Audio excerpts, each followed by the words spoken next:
Hello there everybody, Sam's Trains here and welcome back to the railway. A couple of months ago I reviewed my first ever Dapol locomotive in N-scale, and that was a diesel, or a pacer to be more specific.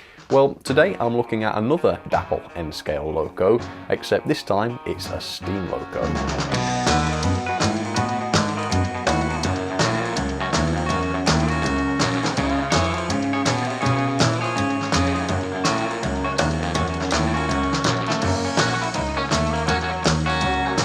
I thought Dapol's N-scale pacer was super impressive, particularly in terms of performance, so I've got pretty high hopes for today's loco. And today's loco is this. It is the Dapol Britannia class, or Standard Class 7, in N-scale. And as far as I can tell, this is quite an old model. It was released for the first time back in 2010, which makes it around 14 years old now. However, it is still available today, and it's certainly not cheap at its full price. The RRP is £156.55. It's not that long ago since the 00 scale Standard Class 7s used to cost that, so quite a lot of money, although very fortunately I managed to pick this up in the Hatton sale before they closed down, and I got a fantastic price. So this only ended up costing me £93, which is about 40% off. Now to me, looking at the model, that seems like a much more reasonable price. So is this going to be as impressive as the Dapol N-scale pacer, and is it going to run as well? Well, let's find out. And I am quite curious about this one. I'm really interested to see whether this actually meets modern standards, because 2010 is quite a long time ago, obviously, and model railways have evolved and developed quite a lot in this past 14 or so years. So I guess I'm slightly concerned that this is going to be a bit dated, but I could be surprised, so I guess we'll have to see. Let me show you the end of the box then. So the model I've got is 2S-017-009. It is a Britannia Owen Glendower, number 70010, and it's in the BR unlined green with the lake crest, and interestingly this can handle curves right down to first radius, which is pretty impressive for a large Pacific, I would say. That's probably more than the 00 scale Britannias can do, so not bad at all. Anyway, there's not an awful lot to see on the back of the box, so for the first time, let's get this out and let's see what this is like. I have to say, the box does seem to be pretty heavy. Anyway, we've got some paperwork here, so let's open this up to start with and have a look at this. Alright, so we've got a section on unpacking and handling the loco. Right, so there's some little ears to grab. Blimey, I've never grabbed ears unboxing a loco before. So yeah, that helps you pull the foam out. A drive shaft is mentioned. Okay, so it sounds like we've got maybe a motor in the tender, and there's a drive shaft that powers the loco. See, this is what I was afraid of with this being a 2010 loco. We'll see that later on. Packaging piece between loco and tender. Your model needs light lubrication after every 50 hours of running, and that just explains how to do that. Okay, fair enough. Over on the other side, running in your locomotive. Yeah, that's fine, I'll certainly do that. Little bit about accessories. So according to this, it's mainly just the buffer beam details, so pipes and the dummy screw link coupling. DC operation, DCC operation. Apparently the model is DCC ready, and it has a 6-pin socket, and apparently that's in the tender, so we'll look at that later on. On the back we've got oiling points, which seems to be fairly standard, so no problem with that. And we can see a bit of the mechanism there. We've got the gears inside the loco. Oh, flipping heck, that looks frightfully complex. We've got, by the looks of it, every driving wheel's driven. Blimey, I don't know if I'm going to like the mechanism of this. And yeah, underneath you can see, with the tender body off, there is the motor. Should mean that it's a decent size motor, but you've also got that drive shaft going through to the loco. So yeah, back in 2010, I guess motors were quite a bit larger than they are today. These days, they'd have no trouble at all fitting a motor into the loco, and so this feature, I guess, kind of dates the model quite a bit. Okay, well, we'll see how it goes. You know, if it works, I won't have much of a complaint, except for the eyesore of the drive shaft, but we'll see. And that's just the warranty. Okay. Right, let's see how I get on unboxing this then. So there are ears to grab inside. So let's look for those. All right, let's pull its ears. Oh right, okay. So the whole tray seems to come out. All right. It's a little bit precarious. Now, there we go. All right, so there's the loco. We've got loads of accessories. Blimey, it only mentioned the buffer beam accessories. So let's see what we've got here then. Wow, that's an impressive feature. So we've got real etched metal nameplates, which is fantastic to see.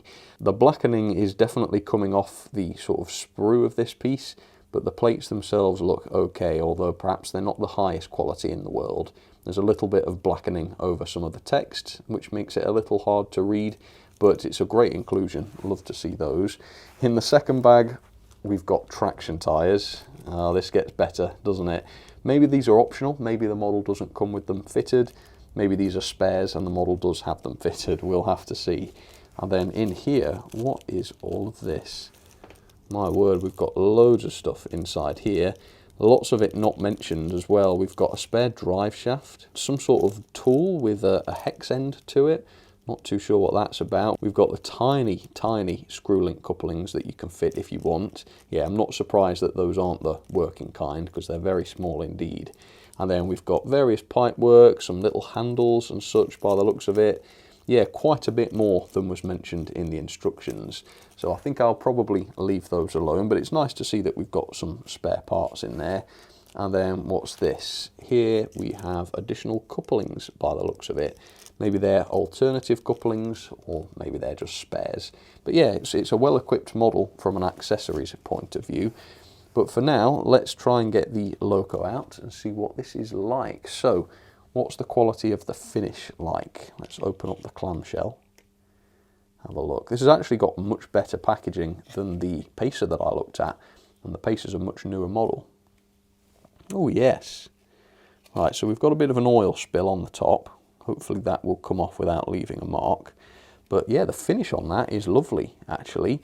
It's an interesting shade. It seems to be a different green than you'd expect for a BR green. But yeah, it's perhaps not far off.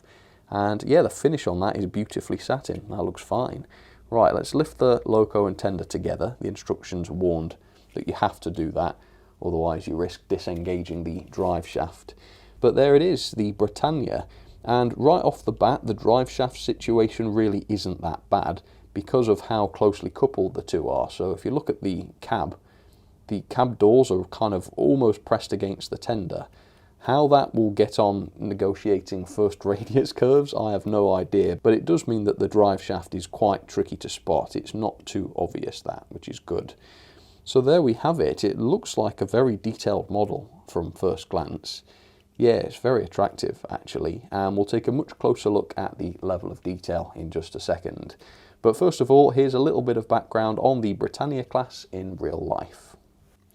The Britannia class, or Standard Class 7, was a BR Standard Pacific design to be used by British Railways, alongside the similar looking Class 6 and 8, of which only one was built.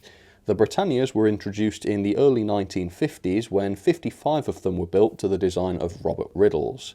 The design drew from many successful locomotives of years gone by, using similar but upgraded boilers and fireboxes as used on the Merchant Navy class, but with a much simpler two-cylinder design.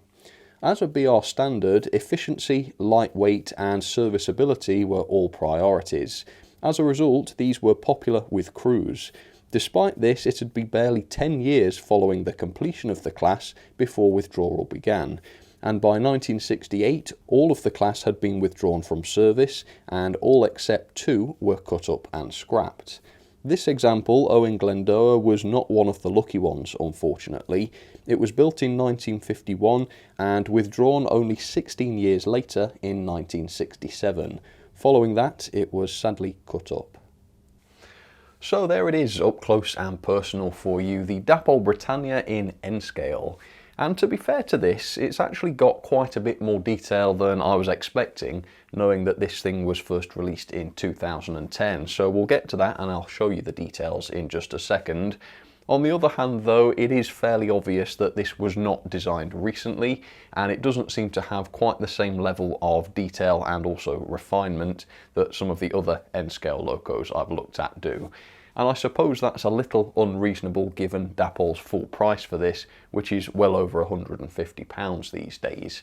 So let's talk about this. First of all, yeah, plastic construction where the loco body is concerned. Not much of a surprise, I suppose, but it's worth pointing out, yeah, the boiler, firebox, upper body, all made of plastic, and so is the running plate. And as a result, the weight isn't that fantastic. It comes in at 89 grams for the loco and tender, which is quite a bit less than the Dapol Pacer. And as a result, yes, this does have rubber traction tyres on its driving wheels. And honestly, I feel like this could have been avoidable given the Bachmann pannier tank, which is much smaller than this loco, not actually needing traction tyres. So perhaps a die-cast body, or at least a die-cast running plate, would have made this sufficiently heavy so that those traction tyres were not needed. And the plastic construction goes a bit further than that as well. We've got the safety valves on top of the boiler here. Again, these are quite clearly made of plastic and quite chunky looking as well. Some nice turned metal ones I think would have looked a lot better. And the valve gear and coupling rods really don't look that great either. I think these probably are made of metal, but they don't have that polished metal finish to them like we see on other models. These almost have quite a painted looking finish to them, which means, at least visually, they do look like they're made of plastic, which isn't a great look. And on top of that, they are relatively chunky as well. Yeah, quite overscale, these rods, which is understandable. This is a small scale, but you don't look at that and think, wow, what a refined model. The next slight issue is more of a quality problem, and that is that I noticed the glazing piece on the other side of the cab was actually loose inside the cab when I inspected it. And really, to refit that, I would have to disconnect the loco and tender to get in there. And because that drive shaft is in there, I don't fancy doing that. So at the moment, I've got a loco without glazing on the one side, which isn't that great. We've also got a few coarse-ish looking details. I mean, the smoke box door, the handle here really doesn't look that great. And while I think it's fine that it's not separately fitted at this scale, I have seen a lot better moulded handles than this, unfortunately. But let's talk about some of what this loco does well, because like I say, there is a bit more detail than I would have expected. So we've got a lot of separately fitted handrails here, which are not just a part of the moulding, which is kind of what I expected them to be. So yeah, we've got them along the boiler. The smoke deflectors also have fully separately fitted wire handrails, which is awesome. The cab has them as well, which is pretty cool.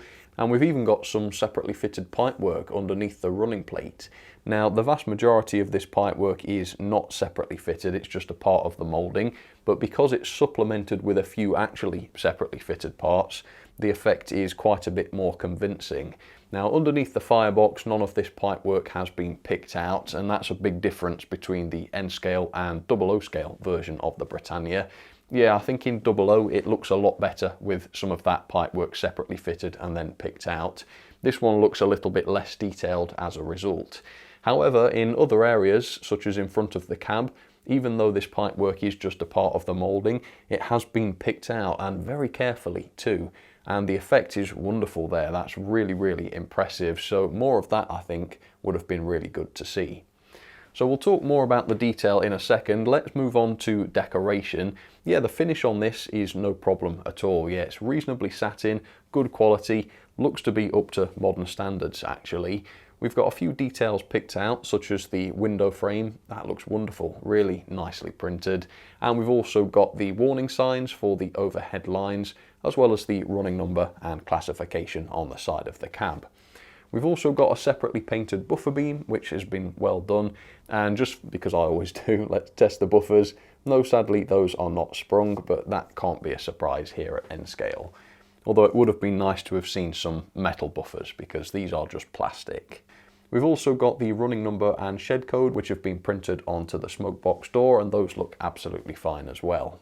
The moulded detail up on top of the loco does look fine actually. Yeah, we've got quite a few components here, nicely represented, fine riveting, etc, etc. That looks absolutely fine.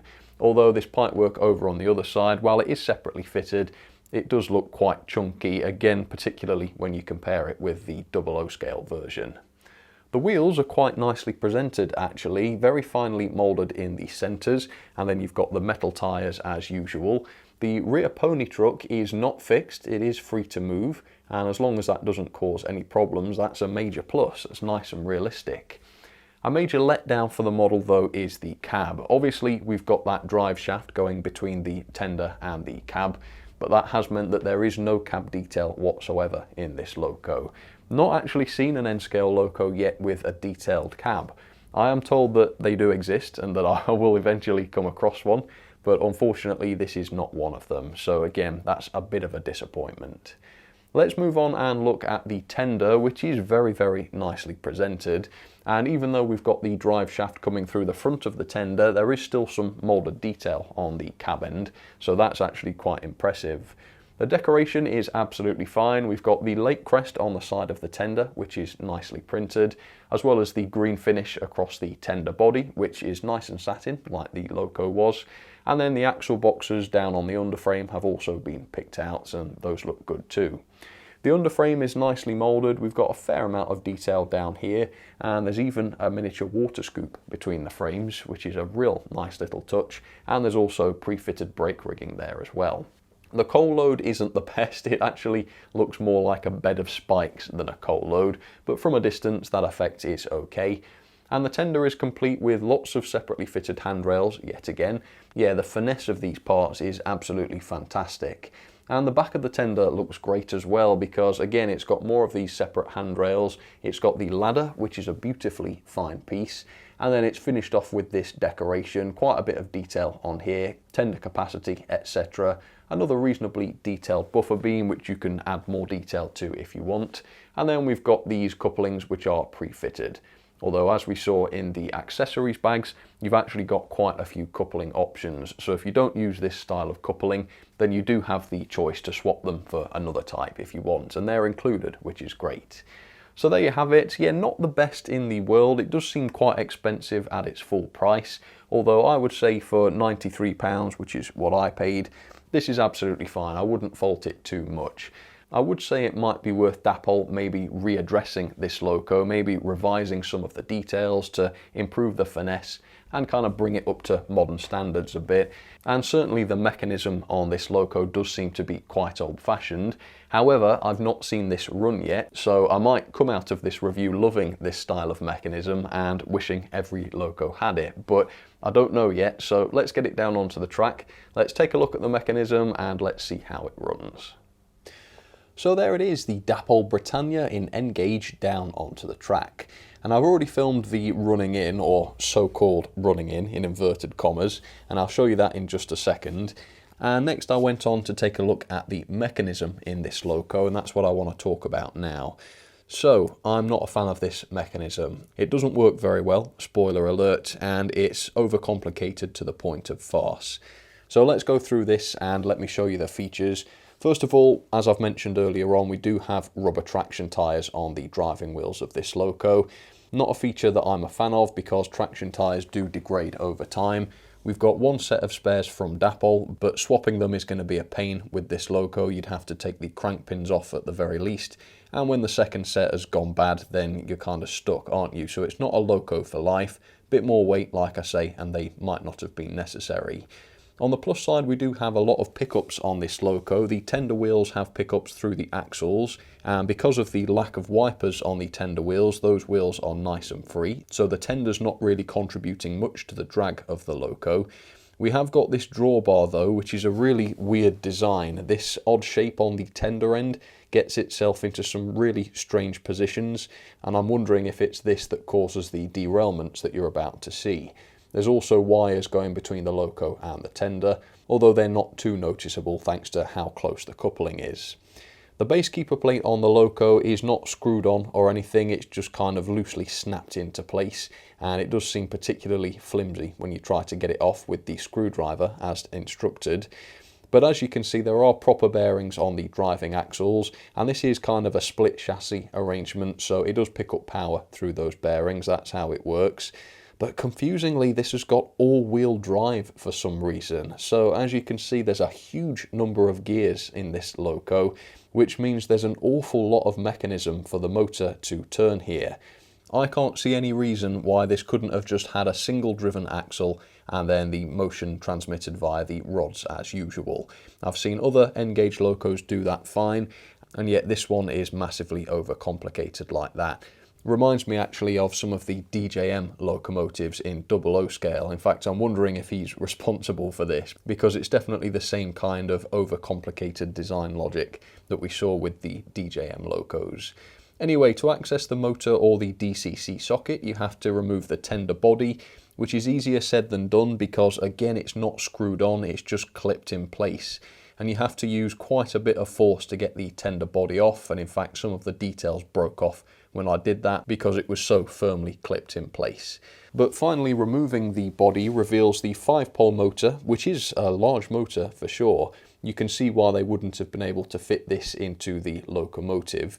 But these days in 2024, we've got coreless motors that would fit quite easily, so this kind of drive mechanism seems completely obsolete in my opinion. Not too sure why this is still being sold as a new model in 2024. No flywheel on this motor either. We do at least have a 6-pin DCC socket on board though, so if you want to chip this loco, it is reasonably easy to do. And then the back-to-back gauging is pretty sloppy, to be honest with you. They range from between 7.4mm to 7.7mm. Really, for N scale of all things, you'd expect better precision than this, and again the performance does kind of reflect that. So there you have it. Yeah, not the greatest mechanism in the world. I think compared with some of the Kato models that I've looked at, which were beautifully simple in their mechanism, this seems to be very, very overcomplicated by comparison. And that would be fine if the performance was good, but unfortunately it really wasn't. So let me go back in time and let me show you the first performance test. Alright, so quite an unusual mechanism in this one. Let's see how well it works. So let me pick a direction and let's give it some juice. Here we go.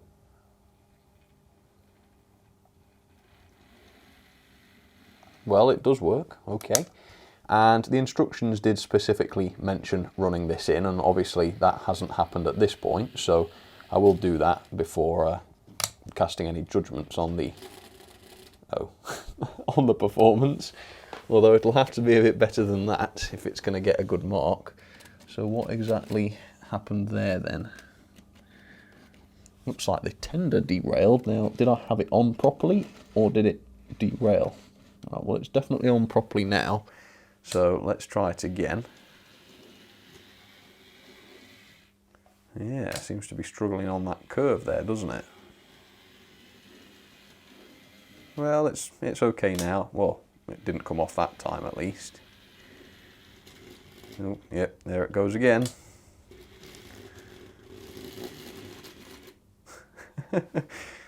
Right. Well, that's disappointing because everything else I've ever tried in N scale has been rock solid on this layout. I've never had a problem, and obviously I'm not on the carpet with this layout either. It's mounted onto a solid baseboard, all the tracks pinned down so it's nice and flat. So yeah, it's not unreasonable to expect the loco to run properly on this, but well, hopefully forwards it'll be okay. Now, I haven't run this in yet, and I will do that in a moment if I can, but first let's have a quick look and see what the crawl is like. Bear in mind again, this could improve after running in, but let's see what it's like straight out of the box. Oh, really good. Yeah, very good indeed. It is a noisy loco though, must be said. Yeah, it's a noisy one, and by the looks of those diagrams, there's a lot of gears in this thing, so it's not a surprise. Yeah, it does seem to be nice and smooth. So, if I can, and if it will not derail, let's try and run this in and see how the performance improves. Okay, well, it does seem to be quite a jerky runner at these speeds. It's certainly not what I'd call smooth, particularly on the curves. It seems to kind of limp a little bit. But like I say, it does need to be run in fully, so hopefully it will be a bit smoother after that. As you can see, it's not derailing in the forwards direction, so that should be okay. It's in reverse that I'm a bit concerned about though. So yeah, we'll just have to see how that goes. I might try it on the inside line, which will probably be worse actually because it's even tighter, but I don't know, it might be my track laying. It'd be interesting to check. So I guess with that, let's try it over the points. I guess that should be a good test of its stability, and that should tell us if there are any issues. So yeah, let's do that. All right, let's bring that to a stop then. Let's open up the points. And since this loco can go nice and slow, I'll take this steady. And let's see how it gets on.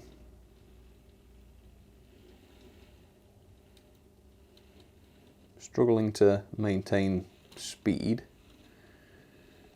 But I don't believe that derailed there. Let's back it up.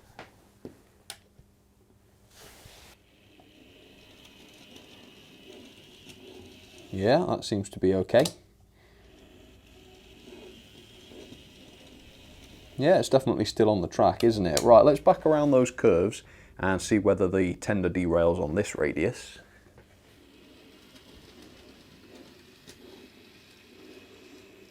Yeah, it's not happy, is it? You can see it kind of jump, but it does still seem to be on the track, which is good. Let's try it one more time. Yeah, there's a real jump there, isn't there? But it seems to be staying on. Well, no it doesn't. Okay. So unfortunately it seems to be a derailleur. I'm not too sure what running in will do to change that, but I will do my best to get this running fully in both directions. If I can get it back on the track, that's awkward. Yeah, I'll do my best, but it doesn't seem to be as rock solid as some of the other performers. So let's just get it back onto the other line.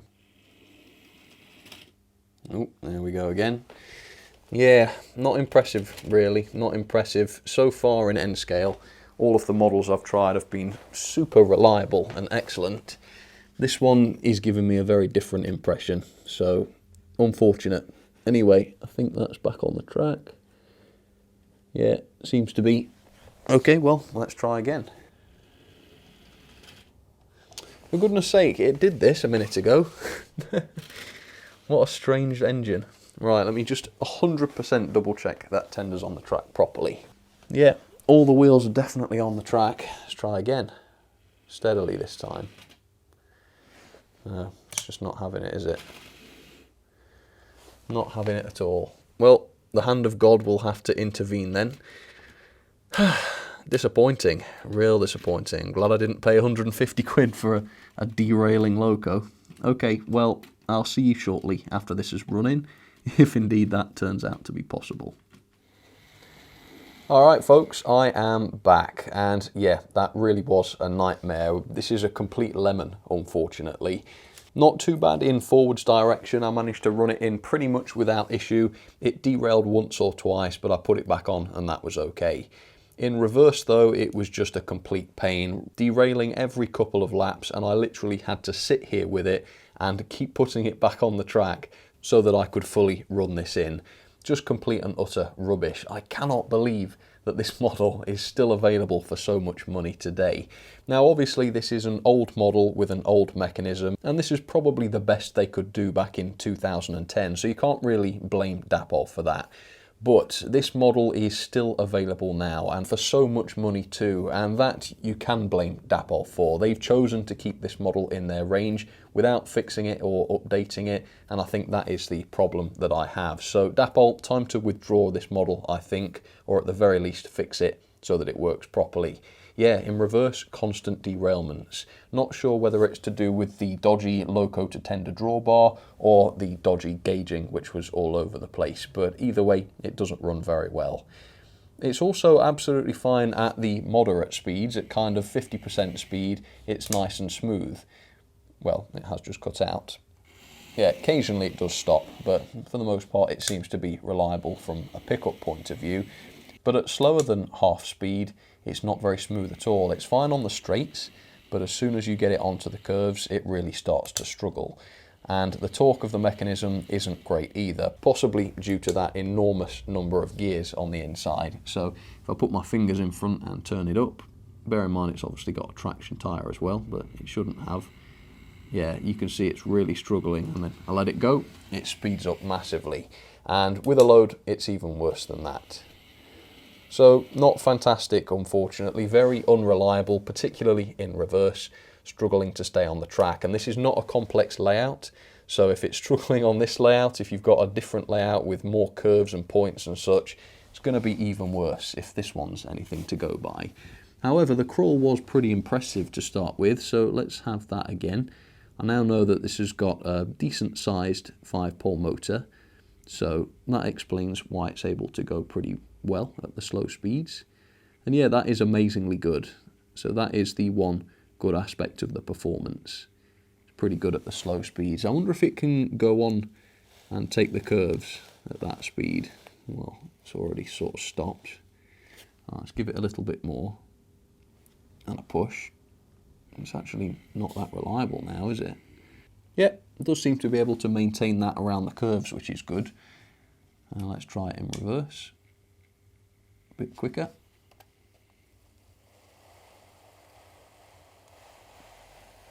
Yeah, it is actually a very pleasing runner at the slower speeds. Let's bring it back onto the straight.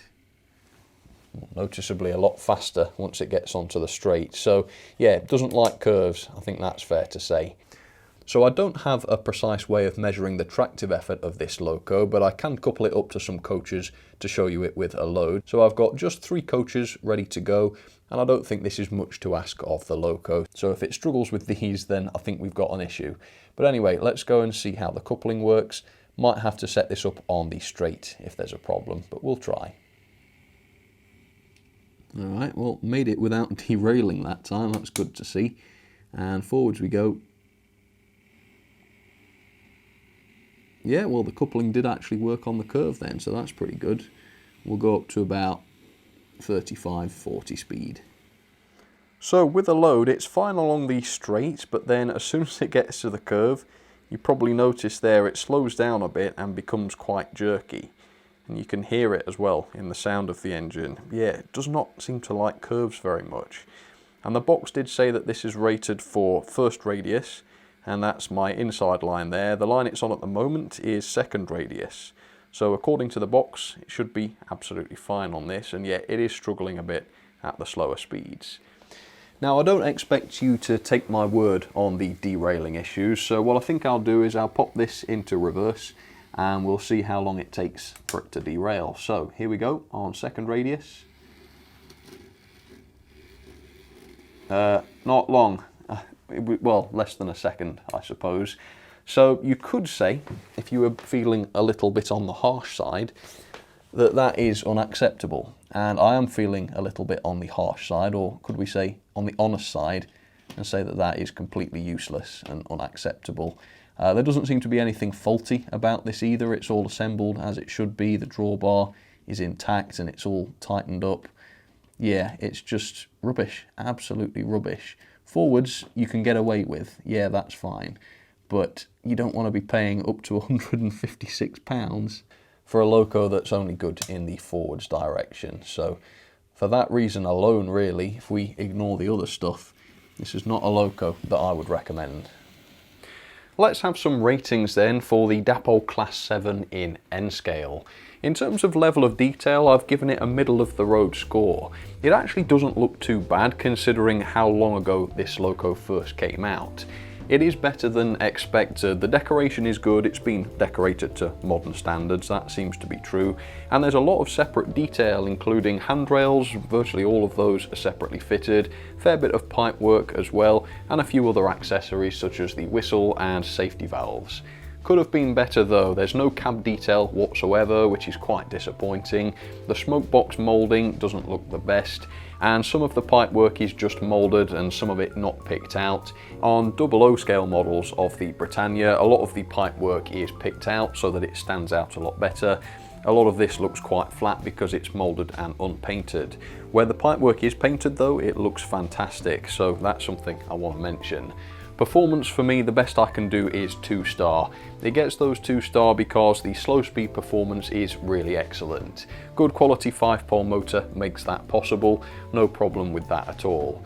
On the downside though, it's not a smooth runner, particularly with a load and at the slower speeds. Stutters along, sometimes even stopping, not impressive. Derails as well in reverse, which is not good. Does that almost constantly and at random. Can't take the points because of that, can't take curves in reverse because of that. Very, very dodgy. And the torque isn't the best either. The pulling power is okay though. The Loco has a modest weight, but it does have rubber traction tyres, and so for an N-scale Loco, the pulling power seems to be fine.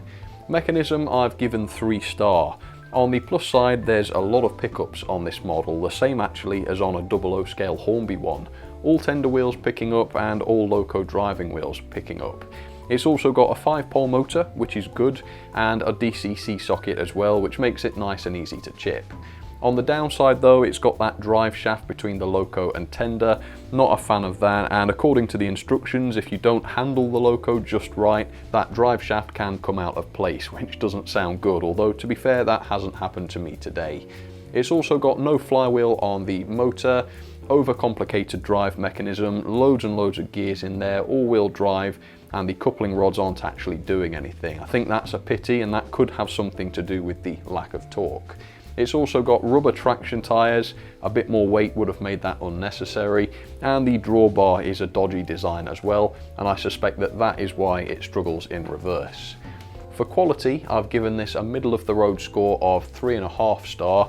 I have knocked it down a little bit though for the plastic construction, so the body and some of the detailing does look a little bit plasticky, unfortunately, and a bit of extra weight would have really helped the Loco, I think. Also, a lot of the components are just clipped together rather than screwed, which seems like a pretty poor quality way of doing things given the full RRP of this model. And that brings us on to value then. For £156.55, that's what it's available for right now from Dapol. I don't think that's a good price at all. You'd expect a Loco with a lot more detail, a lot more modern features, and, you know, a Loco that stays on the track for that kind of money. I paid a heavily discounted price of £93, which was 40% off. Even at that price though, I don't really think it was worth it because it's not been designed that well and it doesn't work properly. So the best I can do is 3 star, maybe that's a little bit generous. But overall that is a score of 6.09 out of 10, and unfortunately the grade is a fail. If it can't stay on the track on a simple test layout like mine, then what's the point of it? Well, I don't think there is one. Into the logbook we go, and it is bottom for N-scale, below the Dapol Pacer. Yeah, this one is really showing its age, and I'm quite surprised at Dapol for keeping this one around. Yeah, unfortunately not a Loco that I can recommend. So there you have it then folks, that is the Dapol N-scale Britannia locomotive. Yeah, in my opinion, this is just too expensive now to justify a purchase. So I would say this is one to avoid. Even if it's reduced heavily, the limited functionality of it means that it's very, very difficult to recommend this. So I would hold off, hope that another manufacturer produces a Britannia, or that Dapol will address these issues, maybe redesign the chassis. I think that would be the best course of action really, or even just retool it from scratch and produce a new model. Yeah, I think even for the £100 that I paid, the fact that it derails constantly just makes it a disappointing purchase. And I thought I was getting a bargain, turns out that wasn't the case. But let me know what you think about this. Maybe other examples don't run as mine did, so if you've got one that's better, do let me know. And what are the other Dapol steam locos like in N-scale? Do they have similar mechanisms, or are others better? Do let me know. I have got 1 or 2 others to try, so I'm a bit nervous about those now, but we'll take those as they come. For now though, thank you so much for watching. Comment down below and let me know what you think. And for now, I'll say thanks again for watching, and I'll catch you on the next one. Alright, cheers folks, you take care.